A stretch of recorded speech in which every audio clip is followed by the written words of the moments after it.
A paz e a graça de nosso Senhor e Salvador Jesus Cristo seja com você, sua casa e sua família, em nome de Jesus. Bem-vindo ao nosso encontro com Deus, o nosso devocional, aonde marcamos um momento para estar meditando e crescendo na graça e no conhecimento, da palavra de Deus em nome de Jesus. Estamos com o projeto Aplicação Pessoal, aplicando a Bíblia à minha vida.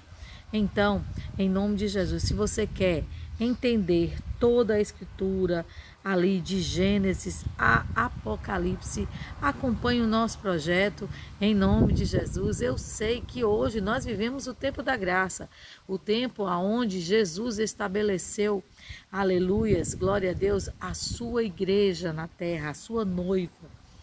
Amém? Glória a Deus. Mas a palavra de Deus, ela diz que nós temos que extrair lições de toda a palavra. Aleluias, glória a Deus, para que possamos crescer na graça e no conhecimento. Então vamos aqui estar lendo e estar extraindo lições para nossas vidas, em nome de Jesus, para que justamente a gente não venha a ser enganado por aquelas pessoas que usam fraudulosamente a palavra para adquirir, para beneficiar aos seus desejos e às suas cobiças. Amém? Em nome de Jesus. Se você sentir no teu coração, se inscreve no canal, deixa o teu like, compartilha esse vídeo com outras pessoas que também estejam precisando. Em nome de Jesus. Aleluia.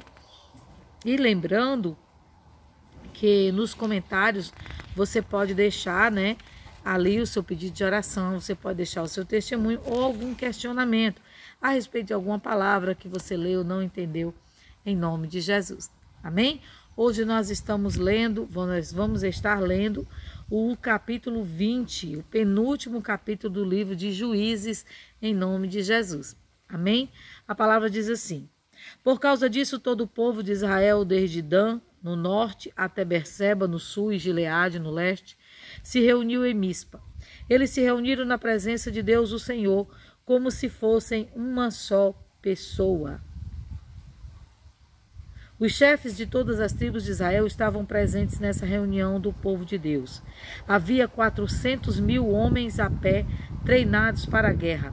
E o povo de Benjamim soube que todos os outros israelitas haviam subido até Mispa e que eles queriam saber como aquele crime havia sido cometido.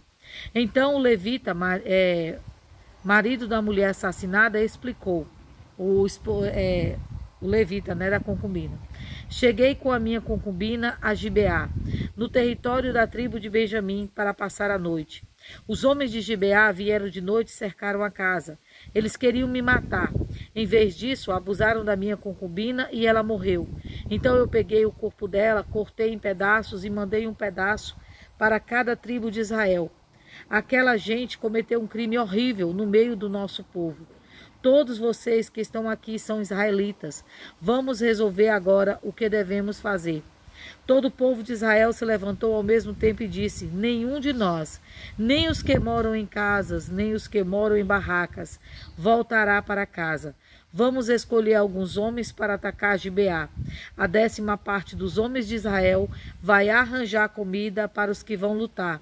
Os outros vão castigar os moradores de Gibeá pelo crime horrível que cometeram em Israel.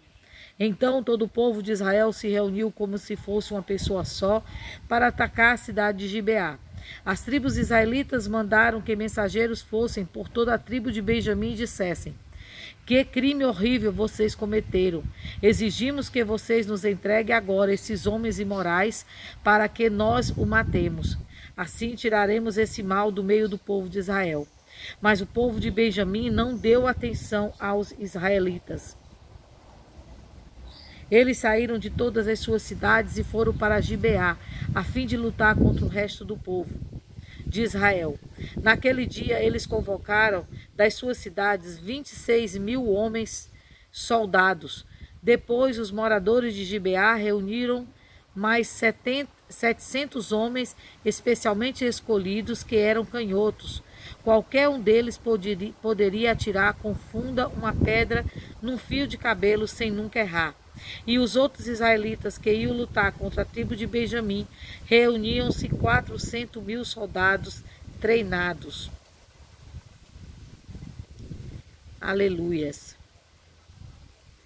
Os israelitas foram ao lugar de adoração em Betel e ali perguntaram ao Deus: qual das tribos atacará primeiro a tribo de Benjamim?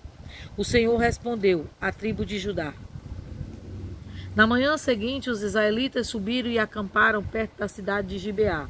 Saíram para combater contra a tribo de Benjamim e puseram os soldados em posição de ataque de frente para a cidade. Então o exército de Benjamim saiu da cidade, e antes de terminar o dia, eles mataram 22.000 soldados israelitas. Aí o povo de Israel foi para o lugar de adoração na presença do Senhor, chorou até a tarde, e eles perguntaram ao Senhor: devemos ir combater outra vez os nossos irmãos da tribo de Benjamim? E Deus respondeu: sim. Então o exército israelita se animou de novo. Eles puseram seus soldados em posição de combate novamente, no mesmo lugar em que havia lutado no dia anterior. Os israelitas marcharam contra a tribo de Benjamim pela segunda vez. E pela segunda vez os soldados de Benjamim saíram de Gibeá. E dessa vez mataram 18.000 soldados israelitas treinados. Então todo o povo de Israel subiu de novo até Betel para chorar. Ficaram ali na presença de Deus, o Senhor, e não comeram nada até a tarde. E apresentaram ao Senhor ofertas que foram completamente queimadas e sacrifícios de paz. Eles fizeram uma pergunta ao Senhor. Acontece que naqueles dias a arca da aliança estava ali em Betel, e Finéias, filho de Eleazar e neto de Arão, estava encarregado de cuidar dela. A pergunta que eles fizeram foi esta: devemos sair outra vez para combater os nossos irmãos da tribo de Benjamim? Ou devemos desistir? O Senhor respondeu: combatam, porque amanhã eu farei com que vocês os derrotem. Então os israelitas puseram alguns soldados escondidos em volta de Gibeá. No terceiro dia marcharam de novo contra o exército da tribo de Benjamim. Os seus soldados ficaram em posição de batalha, de frente para Gibeá, como tinham feito antes. Os soldados de Benjamim saíram para combater e se afastaram da cidade, como haviam feito antes. Começaram a matar algumas pessoas na estrada de Betel, na estrada de Gibeá e em campo aberto. Mataram mais ou menos 30 israelitas e disseram: nós já os derrotamos, como das outras vezes. Vamos recuar. Mas os israelitas disseram: vamos recuar e fazer com que eles se afastem da cidade e venham para as estradas. Então a maior parte do exército israelita saiu dali e tornou-se a juntar em Baal-Tamar. Mas os homens que cercaram a cidade saíram de repente dos lugares onde estavam escondidos na planície de Gibeá. 10.000 dos melhores soldados israelitas atacaram Gibeá e o combate foi duro. Os benjamitas não imaginavam que iam ser destruídos. O Senhor Deus fez com que os israelitas derrotassem o exército de Benjamim. E naquele dia os israelitas mataram 25.100 inimigos. Então os benjamitas compreenderam que estavam vencidos. Os israelitas tinham se retirado durante a luta contra os benjamitas porque confiavam nos homens que haviam colocado escondidos em volta de Gibeá. Esses homens avançaram depressa na direção de Gibeá, espalharam-se e mataram todas as pessoas da cidade. O exército israelita e os homens que estavam escondidos tinham combinado um sinal. Quando vissem uma grande nuvem de fumaça subindo da cidade, os israelitas estavam fora, no campo de batalha. Deveriam dar meia volta e atacar. Até aquele momento, os benjamitas já haviam matado uns 30 israelitas e disseram: sim, já o derrotamos, como das outras vezes. Então o sinal apareceu. Uma nuvem de fumaça começou a subir da cidade. Os benjamitas olharam para trás e ficaram muito espantados quando viram a cidade inteira pegando fogo. Então os homens de Israel deram meia volta e os benjamitas ficaram apavorados porque viram que iam ser destruídos. Eles fugiram e correram na direção do deserto, mas não puderam escapar. Foram cercados pela maior parte do exército israelitas e também pelos soldados que vinham da cidade e foram destruídos. Os israelitas cercaram o inimigo e perseguiram sem parar até um lugar a leste de Gibeá.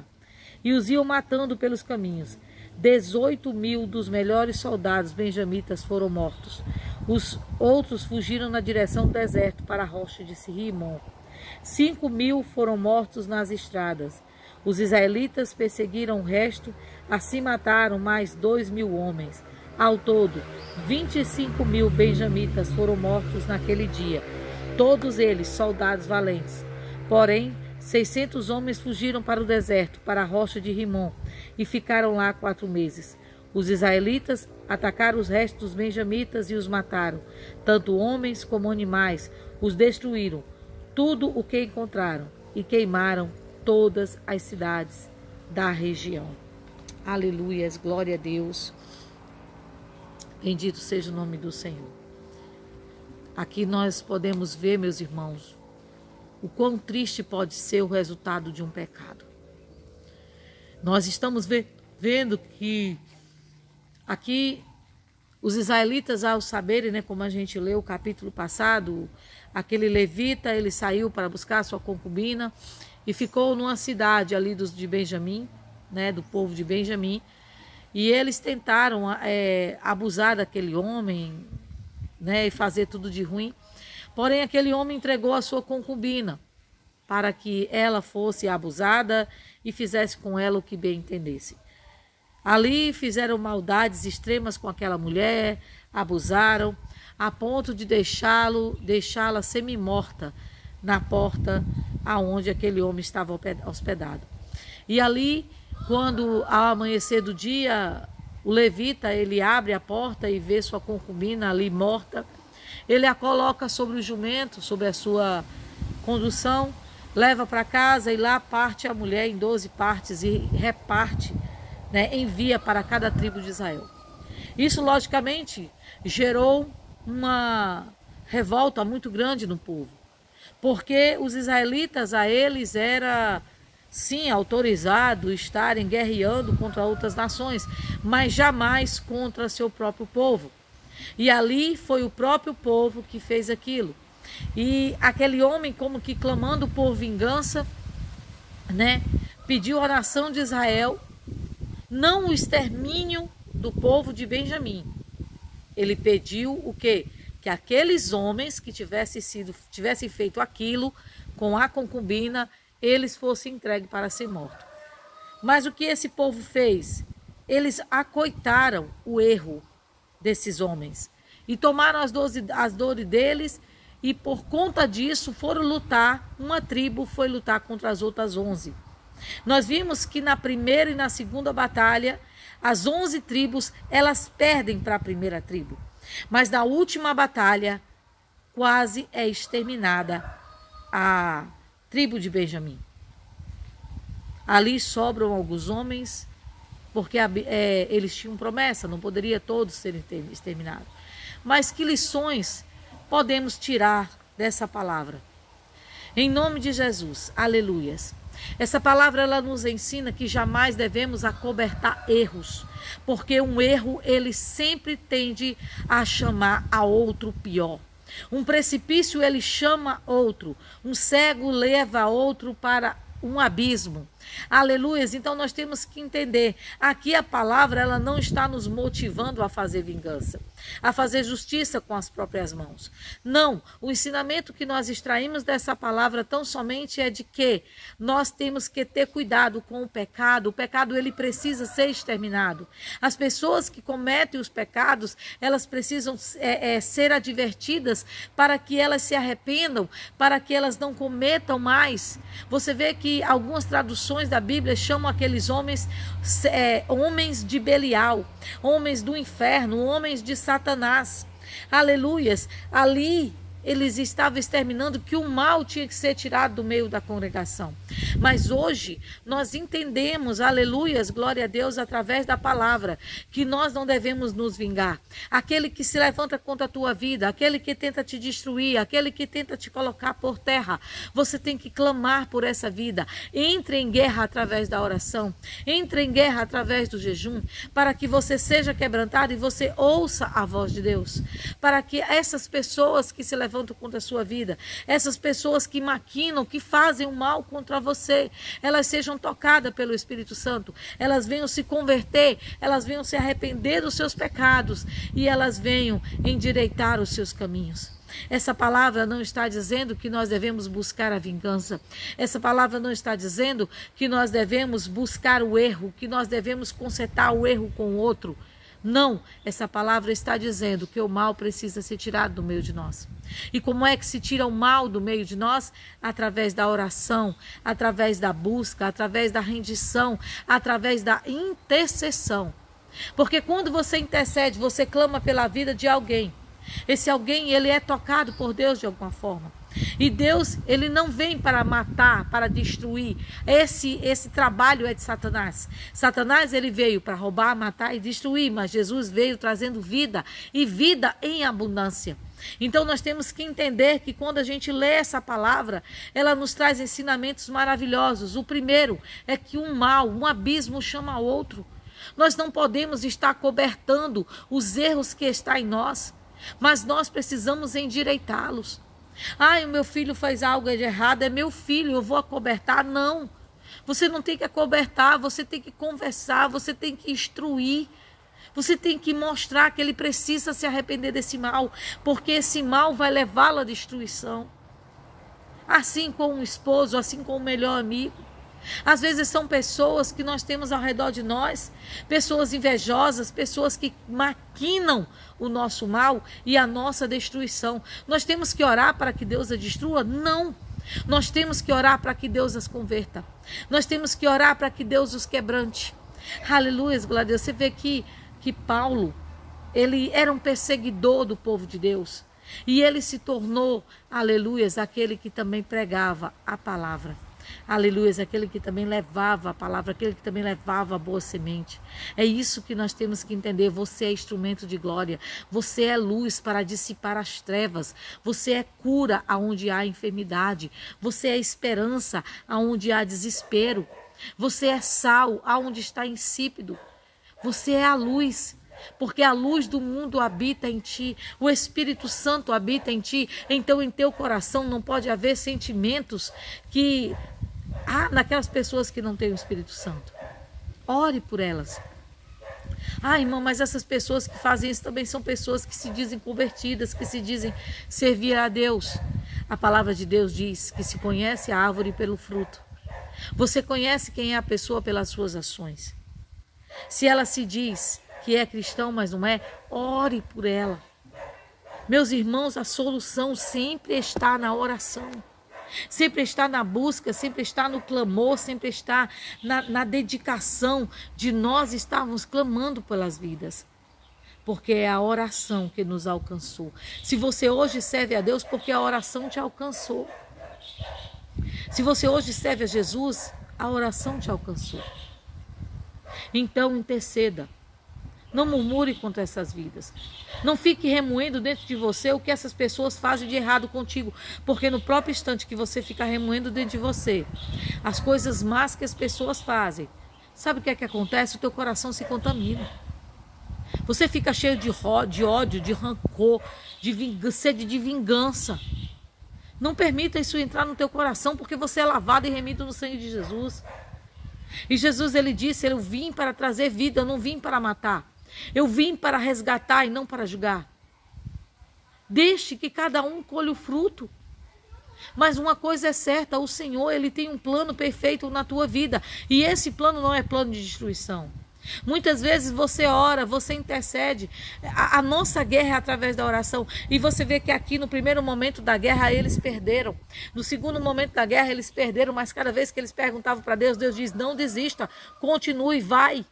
Então, se você está perdendo, se você parece estar perdendo na oração, se parece que a tua oração não está surtindo efeito, persevera, porque vai haver um momento em que Deus, ele vai tocar esse coração, ele vai quebrar esse vaso, mas não para deixá-lo destruí-lo, mas para fazê-lo de novo, em nome de Jesus. Amém, meus irmãos? Temos que acreditar, temos que confiar na mão de Deus, agindo em nosso favor, agindo em nossa direção. Não são as circunstâncias que nos cercam, que é o resultado da nossa oração, mas é a nossa fé. Acredite na tua oração e persevera, porque você é instrumento de vida e não de morte, de união e não de separação, de restauração e não de destruição. Creia, porque Deus vai usar a tua vida para curar, para restaurar e para renovar, em nome de Jesus. Amém? Deus amado, Pai querido, em nome de Jesus, nesse momento, ó Deus, te apresentamos, Senhor, as pessoas que oram conosco. Quantas vezes, Senhor, nos deixamos tomar pela raiva, pela sede de vingança, porque muitas vezes, Senhor, achamos que a nossa oração está sendo em vão, que o Senhor não está ouvindo, ou mesmo, Deus, que tudo que a gente faz é em vão. Não é.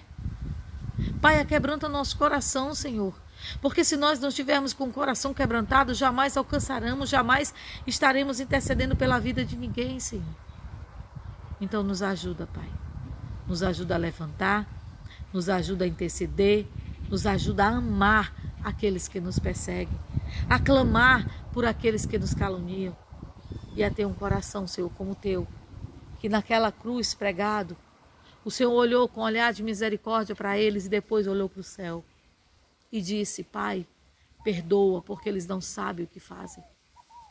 Ó Senhor, que possamos ter teu coração, em nome de Jesus. Assim, Pai, te apresentamos cada um que está nos cadernos de oração, te apresentamos nossa casa, nossa vida e nossa família. Cuida de nós. Senhor, esteja comigo onde eu estiver, esteja com meu esposo onde ele estiver, esteja com meus filhos, com as minhas noras, com a minha netinha, com meu pai, Senhor Deus, em nome de Jesus, com meu sogro, minha sogra, meus cunhados e cunhadas, sobrinhos, irmãos, aonde quer que eles estiverem. Que o teu Espírito, ó Deus, esteja conosco e que a tua graça nos guarde, em nome de Jesus. Assim nós te louvamos e te agradecemos, Senhor. Traz cura aos que estão enfermos e nos ajuda, Senhor, a vencer a nossa carne a cada dia, em nome de Jesus. Amém. E graças a Deus, louvado seja o nome do Senhor. Amém. Persevera, não deixa que o teu coração se contamine pela sede de vingança, pela raiva ou mesmo pelo desprezo. Mas tenha um coração quebrantado na presença de Deus, em nome de Jesus. Amém? Que o Senhor te abençoe. Fica na santa e gloriosa paz do Senhor Jesus.